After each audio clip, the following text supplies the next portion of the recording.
ذات سے پہلے دوسروں کا سوچتے ہو، چاہے وہ گھوڑا ہی کیوں نہ ہو۔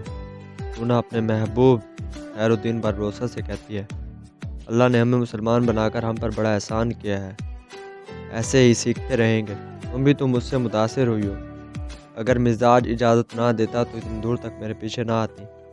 اس کے بعد دونوں جال کے اندر پھنس جاتے ہیں۔ لونا کو بچانے کے لیے خیر الدین باربروسا اپنے ہتھیار پھینک دیتے ہیں۔ خیر الدین کا بیٹا حسن مشق کے دوران زخمی ہو جاتا ہے اور پلٹ کر اپنے دشمن پر وار کرتا ہے اور اسے ہرا دیتا ہے۔